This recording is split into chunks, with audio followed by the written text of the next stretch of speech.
Vous êtes sur Jésus sur ta vie. Dans la vie, il faut être capable de se faire petit. Il faut être capable d'arriver à certains lieux et tu te fais petit. Parce que celui qui se fait petit apprend plus que celui qui se fait grand. Est-ce que quelqu'un me capte? Celui qui se fait petit reçoit plus que celui qui se fait grand ou qui pense qu'il est grand. J'aimerais dire une chose et je le dis du fond de mon cœur. Ne pense pas être grand, attends d'être grand. Parce que je ne veux pas dire sois grand, j'ai dit attends d'être grand. Parce que la grandeur est un processus. Ne te fais pas grand, tu vas amputer ta grandeur. Attends d'être grand, respecte le processus. Dis à ton frère, va au rythme de Dieu. Maintenant, dis à toi-même, parle comme David, dis à ton âme, je dois respecter le processus. L'orgueil a détruit les relations. L'orgueil a détruit les relations d'alliance. On vous a parlé du père spirituel ici. L'orgueil a détruit les relations de certains fils avec leur père, filles avec leur père. L'orgueil.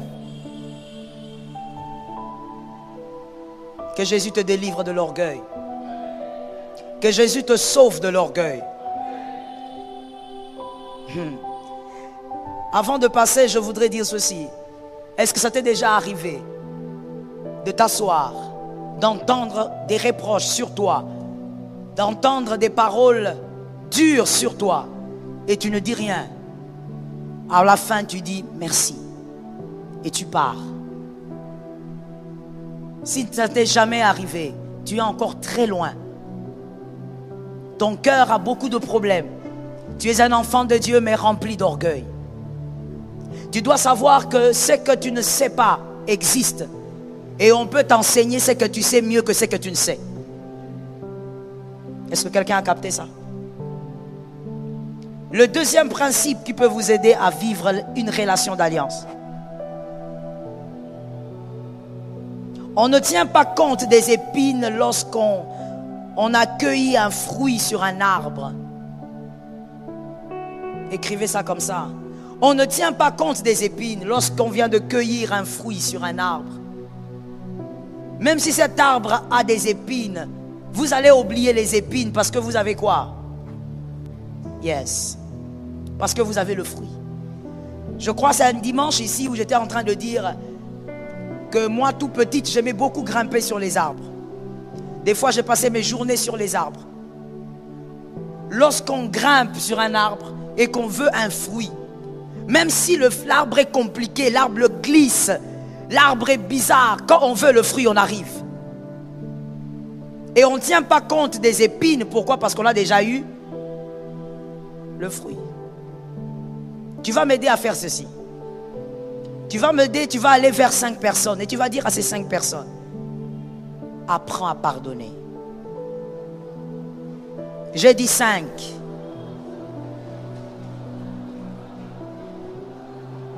À la maternelle, on a appris à compter. 5.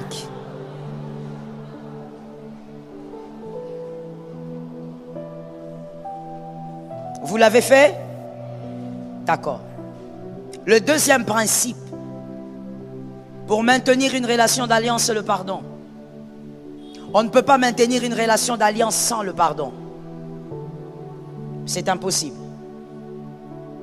Le pardon est la force de toute relation solide et pérenne. Toute relation qui veut vivre longtemps, toute relation forte, son secret, c'est le pardon. Je voudrais que vous puissiez m'écouter et vous allez écrire ça après m'avoir écouté. Le pardon est la deuxième arme qui humilie l'échec. Le pardon est la deuxième arme qui humilie l'échec. Lorsque le diable veut te voir échouer dans une relation d'alliance et que tu pardonnes, le diable a échoué. L'échec qu'il avait prévu est humilié. J'ai envie de dire à quelqu'un, apprends à humilier l'échec. Je dis que c'est la deuxième arme parce que la première arme, au fait, qui humilie l'échec, c'est la réussite. Lorsqu'on réussit, on humilie l'échec. Lorsqu'on a des résultats, on humilie l'échec. Le pardon est la deuxième arme. À chaque fois que le diable touche à une relation d'alliance, c'est parce qu'il veut vous voir échouer. Mais au nom de Jésus, l'échec sera humilié cette année. Dans toutes tes relations d'alliance, l'échec sera... Que quelqu'un me dise, il n'y a pas de négociation. Maintenant, dis-moi, il n'y a pas de négociation, l'échec sera humilié. Dans ta relation avec ton père biologique, l'échec sera humilié. Ouais. Des fois, il y a des choses, quand ton père le fait, le diable te dit, regarde, tu as déjà grandi, pourquoi il t'humilie comme ça? Pourquoi il te rabaisse comme ça? Le diable veut créer la révolte en toi. Mais je dis, le pardon va humilier l'échec. Dans Genèse 3, je vous donne la précision du verset. Dans Genèse 3, prenons le 21. Genèse 3, 21, Genèse 3, 23. Lorsque le diable attaque le couple dans le jardin d'Éden, le but du diable, c'est de voir le couple échouer. Mais il y a une chose qui a humilié l'échec dans le jardin d'Éden. La chose qui a humilié l'échec du diable dans le jardin d'Éden, c'est lorsque Dieu a couvert le couple. Lorsque Dieu a habillé le couple, ce signe était le signe du pardon. Dieu les avait pardonnés, voilà pourquoi il les avait habillés. Avant de les chasser, Dieu les avait d'abord pardonnés. À cause de ce pardon, l'échec que le diable avait organisé dans le jardin d'Éden avait subi une très grande humiliation. Et par l'autorité du Christ, l'échec qu'il a prévu contre ta vie cette année va subir une très grande humiliation. Tu sais, tu as dit un amen, mais on dirait que tu n'as pas compris. Ton amen doit être un amen de compréhension. Il y a l'échec qu'il a planifié en ce mois d'août contre ta vie, contre ta famille, contre tes enfants. Mais tu vas utiliser une arme qu'il n'a pas vu venir. Tu vas utiliser une arme qui va humilier davantage le diable. C'est le pardon. Est-ce que quelqu'un m'entend bien? Le diable est obligé de s'incliner face à toutes les armes qu'il est incapable de posséder.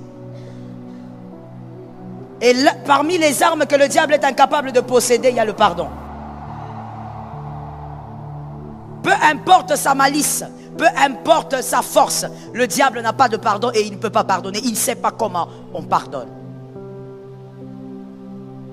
Et cette année, tu surprendras.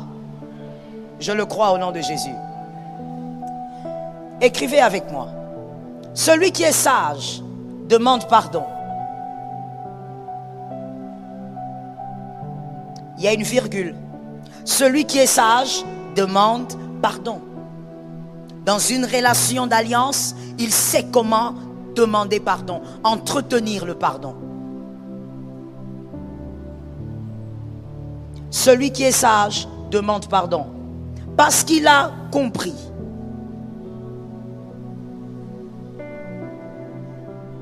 Il a compris que celui qui sait conserver une chose pourra célébrer cette même chose.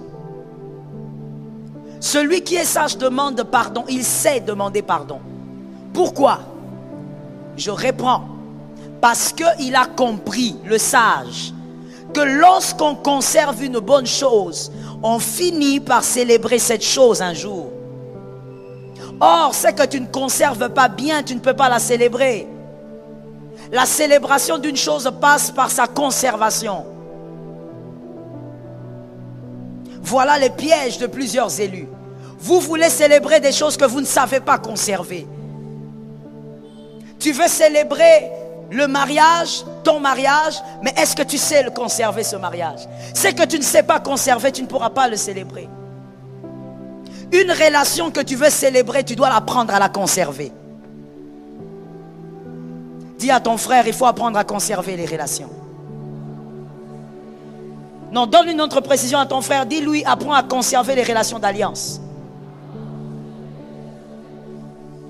Celui qui est sage a compris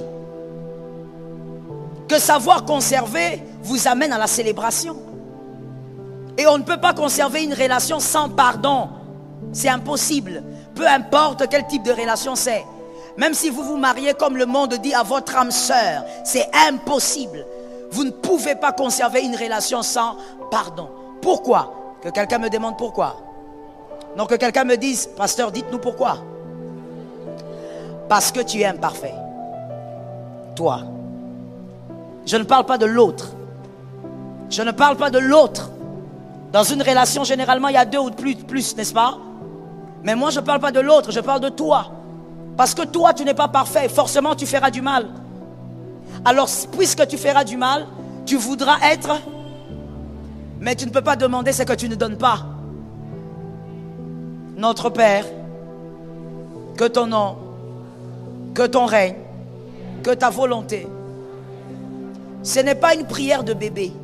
Ce n'est pas une prière d'élécodim. C'est Jésus qui nous a laissé cette prière. Elle est précieuse.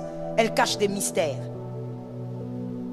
Que ton règne, que donne notre pain. Pardonne-nous. Comme. All right. De manière pratique. Regarde. Pardonne-nous nos offenses veut dire ceci. Lionel, venez. Voici ce que ça veut dire. Arrêtez-vous là. Moi, je suis vous pour l'instant. Dieu, pardonne-moi s'il te plaît. Tout ce que je t'ai fait comme mal. Permets, efface tout le mal que je t'ai fait. Et ces marches-ci ressemblent à tout le mal que vous avez fait. Efface tout ça. Fais-moi arriver ici. Exactement comme j'ai fait pour lui. Il m'a fait du mal, je lui ai pardonné tout ça et je lui ai fait arriver. Alors moi aussi, Seigneur, comme je lui ai fait arriver ici, pardonne-moi mes offenses comme je pardonne. Si tu es incapable de pardonner et que toi, quand on te fait du mal, tu dis oui, mais tu pardonnes jusqu'à ce niveau-là. Il y a 3 offenses que tu n'arrives pas à pardonner. C'était trop fort. Ça, je ne peux pas. Non, non, non. Il est allé au-delà des limites. 3 offenses. Tu n'arrives pas à pardonner. Dieu, il est juste. Il va faire la même chose avec toi. Il va aussi te prendre et il va t'amener ici. Il y a des offenses que tu as eu à faire en 2005 que Dieu ne pardonne pas parce que tu n'as pas pardonné. Il va, en d'autres termes, pour celui qui dormait quand je parlais, Dieu va te traiter exactement comme tu traites ton frère. Et je ne parle pas de bénédiction, je parle de tes péchés. Là où tu n'as pas pardonné, Dieu va te peser avec la même pesée. Alors comprenez un peu le choc que j'ai envie de créer ce soir. Devant moi, je suis très sûr que j'ai devant moi des personnes à qui Dieu n'a pas pardonné certaines choses. Dieu ne t'a jamais pardonné, pas parce que le sang de Jésus est faible, mais parce qu'il y a notre Père qui est aux cieux. Traite-moi comme je traite les autres. Ce qu'il a fait, il a vraiment exagéré. Alors Dieu va regarder aussi, selon lui, quel est le péché que tu as fait en 2007 qui ne va pas pardonner. Il y a des personnes à qui le Seigneur a fait grâce. Dieu ne te pardonne pas parce que tu ne pardonnes pas les autres, mais il t'a quand même fait une grâce. Il a mis en toi un esprit qui te fait sentir que Dieu a un problème avec toi. Ces gens-là sont là? Oui, je sais que vous êtes là. Je ne peux pas dire ça si tu n'es pas là. C'est parce que toi tu es là. Je sais ce que Dieu m'a dit. Donc je sais ce que je dis. Il y a des gens quand vous priez ici, et même seul dans vos chambres, tu as l'impression que Dieu est fâché contre toi. Il y a quelque chose que Dieu te retient. Tu demandes à Dieu, mais Seigneur, c'est quel péché? Voici la réponse, il m'envoie te le dire. Il y a des péchés qu'il n'a pas pardonné sur toi. Parce que toi, tu n'as pas pardonné. tu n'as jamais pardonné. Les mondains, que quelqu'un me dise, nous ne sommes pas du monde. Les mondains ont dit, pardonner ce n'est pas oublier.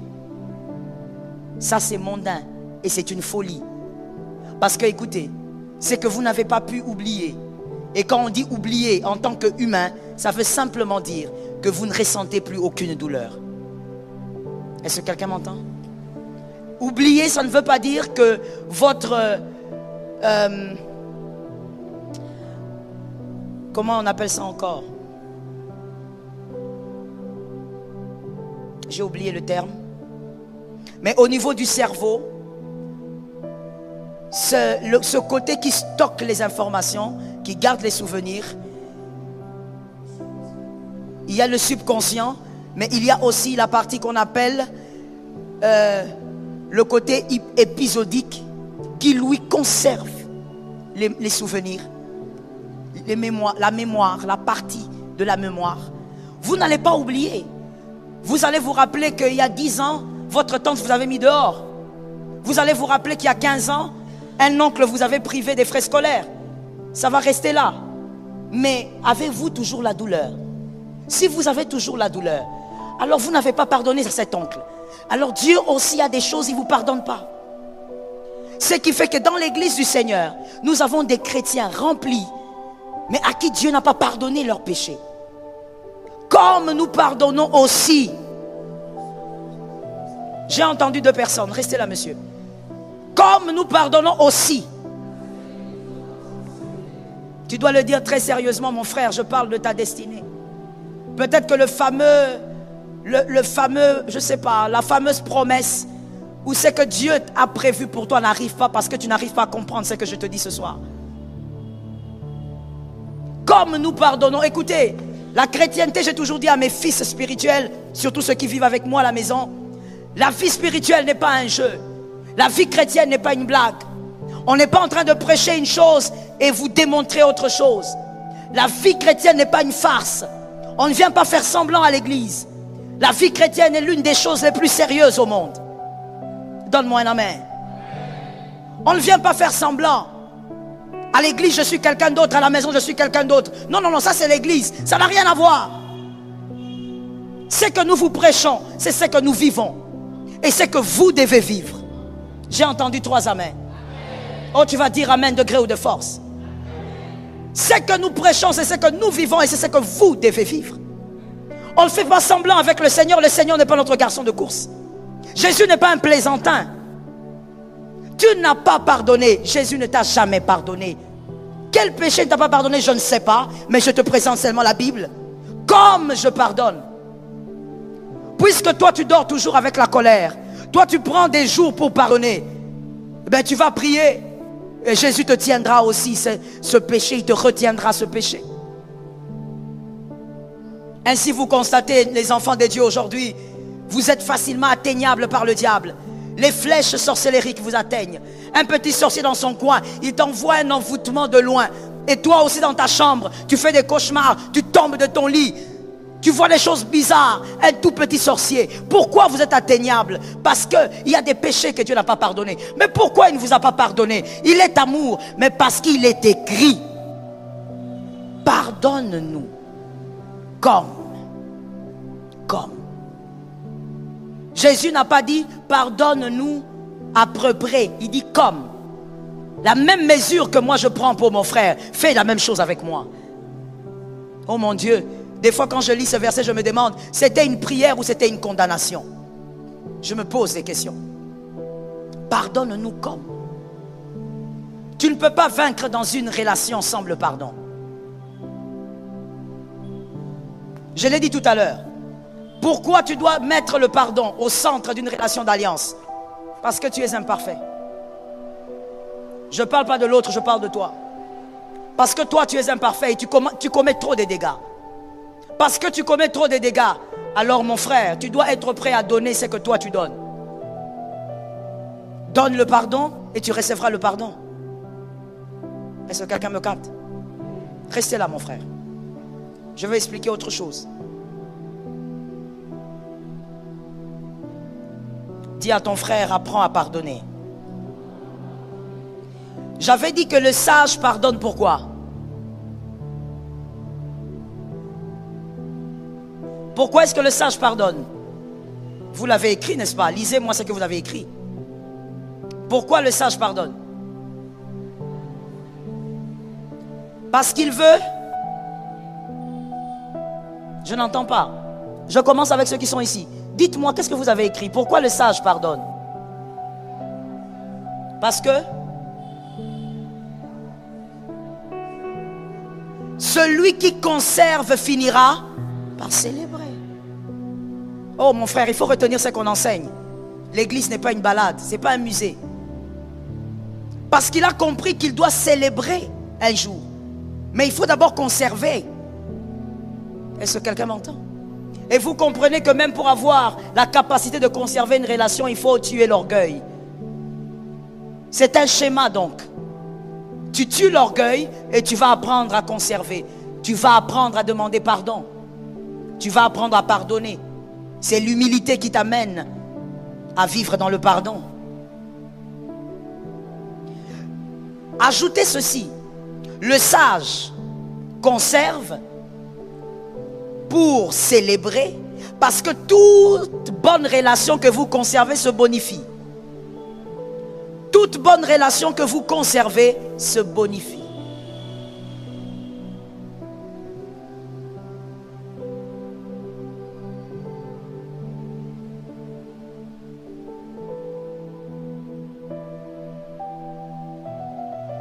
Le sage pardonne à cause de ces éléments-là. Regardez maintenant ceci. Lorsque dans une relation d'alliance on pardonne, ça nous fait grandir. Je veux te choquer. Si dans un couple, on prend cette relation-là parce que ça fait partie des relations les plus fortes, en tout cas les relations terrestres les plus fortes. Si dans une relation de couple, mari et femme, je ne parle pas du copinage, mari et femme, vous savez pourquoi des fois certains psychologues, surtout païens, disent qu'il faut laisser à un couple au moins 6 ans ou 7 ans pour attester que ce couple est solide. Parce que dans 6 ou 7 ans, il y a eu assez de dégâts. Là où il n'y a pas eu de dégâts, on ne peut pas parler d'un couple solide. Parce que le couple solide passe par le pardon. La solidité du couple passe par... Lorsqu'un couple est ensemble après 7 ans, 10 ans, oh, soyez sûr qu'il y a eu des choses à l'intérieur. Et s'ils sont toujours ensemble, c'est que cette relation-là, elle est solide. Une relation d'alliance, quand il y a le pardon vous fait grandir. Celui qui a su pardonner n'est plus un bébé.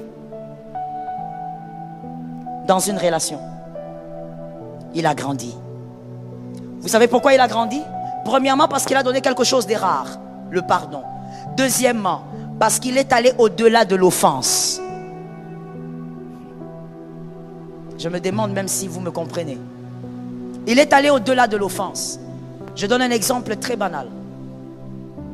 Dans une relation de mari et femme, la femme qui a déjà été trahie par son mari et qui a pardonné, elle est plus solide que celle qui n'a jamais été trahie. Je parle d'abord de la femme elle-même. Et la relation là est plus solide que la relation qui n'a jamais eu cette tâche-là. Est-ce que quelqu'un m'entend? Elle est plus solide parce qu'ils ont vécu un vent et ils ont tenu par le pardon. Ceux qui ne l'ont jamais vécu ne doivent pas se taper la poitrine en disant « Mon mari pardonne, ma femme pardonne ». Est-ce qu'il vous est déjà arrivé quelque chose qui méritait le pardon? Si ce n'est jamais arrivé, s'il vous plaît, taisez-vous.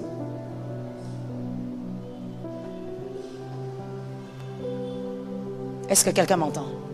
Dans une relation d'alliance, ne te tape pas la poitrine en disant « C'est pourquoi moi j'aime pas ça, excusez-moi ». Parce que là on enseigne, ce n'est pas une prédication. Donc permettez-moi d'être très, très franche.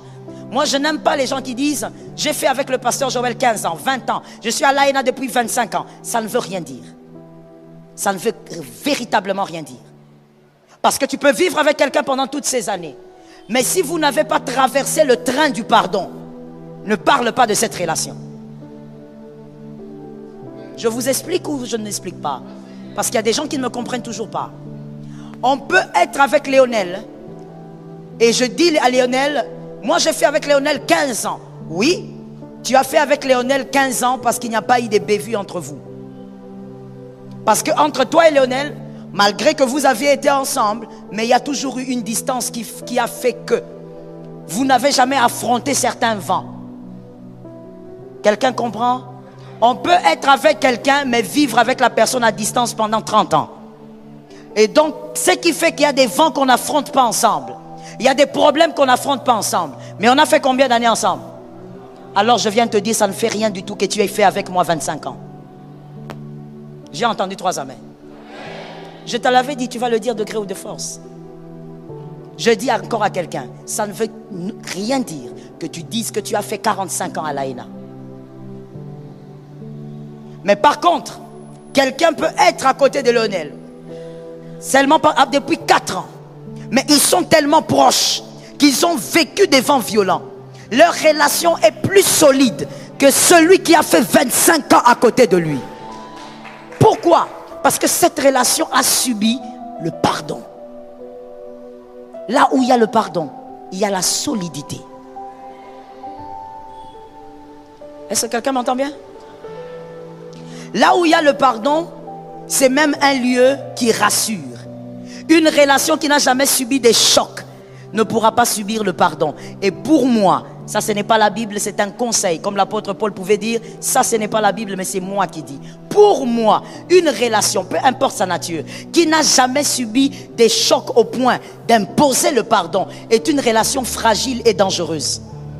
Une relation qui rassure, c'est une relation qui est montée, elle est descendue et elle atténue. De rien. Une relation d'alliance, on y met déjà le pardon. C'est-à-dire, avant même que Léonel ne me fasse quelque chose, je vis avec mon conteneur de pardon. Pourquoi? Parce que moi je suis imparfaite. Pourquoi? Parce que tu es imparfait.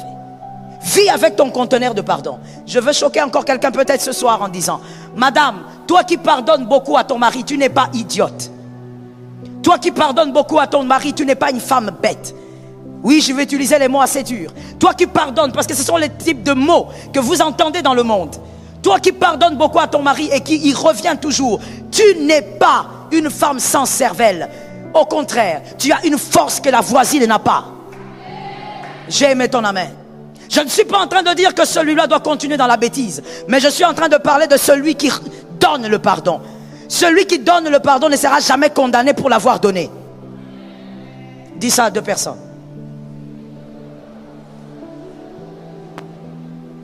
Même si en donnant le pardon, cette personne te retrahit, retrahit, tu n'auras jamais